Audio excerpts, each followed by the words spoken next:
Sir আপনি teacher নে? Sir মানে টিচার নে? জি আমি তো টিচার, বলেন।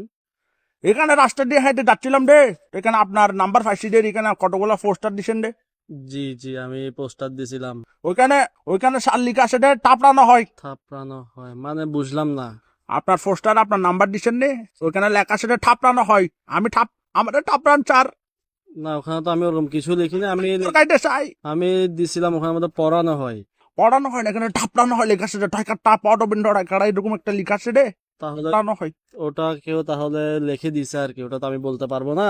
ওটা লিখে দিচ্ছে রে বলতে আমি লিখছি রে, আমি মিস্টার কাশিমের আমি লিখছি রে, ঠাপড়ানো হয়। মানে মানে আপনার এখানে যেখানে পড়ানো হয় লিখা আছে, এখানে ঠয়কার টা লাগাই দিচ্ছি চার, আমি চাইকা গিয়ে বাঁকা চার, আমি আপনার থেকে টাপ্পর গাইতে চাই। আপনি থাপড়ানো হয় লিখছেন, আবার আমাকেও ফোন দিছেন, মানেটা বুঝলাম না। স্যার আমি আপনাকে বলি, আমি স্যার চাইকা গিয়ে বাঁকা, আপনি শিক্ষক নে, আপনি তো শিক্ষক উমা, জি আমি তো শিক্ষক, বুঝলাম। আপনি একজন শিক্ষক মানুষ, আপনি আমাকে শিক্ষা দেন স্যার, আমি স্যার টাপ্পর টাপ্পর কেটে চাই স্যার, আমি চাইকা গিয়ে বাঁকা, আমাকে টাপড়ান। আমি তো মানুষদেরকে পড়াই, থাপড়াই না। স্যার আমার ব্রেকআপ স্টোরিটা আপনাকে বলতে চাই। আপনার ব্রেকআপ স্টোরি কেন আমি শুনতে যাবো আজ? না স্যার আপনি স্টুডেন্ট স্যার, একটা মানুষ কষ্টে আছে স্যার, আপনি টিচার মানুষ, একটু স্টুডেন্ট আপনি আমার ওখানে লেখছেন থাপড়ানো চাই, আবার বলছেন। লেখছিতে স্যার, অনেক মনের কষ্ট থেকে লেখছিতে স্যার, আমার ব্রেকআপ স্টোরিটা একবার শুনেন। আচ্ছা দেখি বলেন কি বলতে চাচ্ছেন। স্যার অনেক আগের একটা ঘটনা, অনেক আগের, অনেক মানে অনেক, প্রায় 3-4 দিন আগে ব্রেকআপ, সেটা আমার টকনের কথা। আচ্ছা আচ্ছা বলেন। স্যার একটা মেয়ের সাথে আমার আজকে প্রায় 2 বছর ধরে সম্পর্ক। হ্যাঁ বলেন। তো স্যার মেয়েটার বিয়ে গেছে স্যার,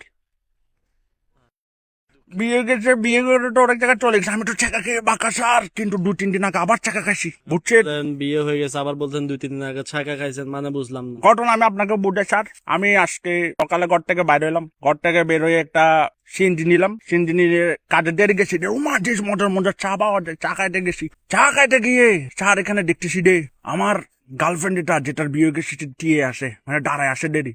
আচ্ছা আচ্ছা তারপর? তো ওরা দেখার পর আমি বলতেছি কেমন আছো তুমি, ও বলে কি কেমন আর থাকবো, আসি ভালো। আমার থেকে জিজ্ঞেস করছে, আমিও বলছি আমি ভালো আছি। তারপর আমি বললাম তোমার জামাইয়ের কি অবস্থা, ও বলতেছে আমার জামাইয়ের সাথে তো আমার ডিভোর্স। উমা মান মেলা দুফুটা, বুঝছেন স্যার, আচ্ছা জামাইয়ের সাথে ডিভোর্স। তো আমি ওরা বললাম কতদিন ধরে ডিভোর্স, বলতেছে প্রায় 1 মাস।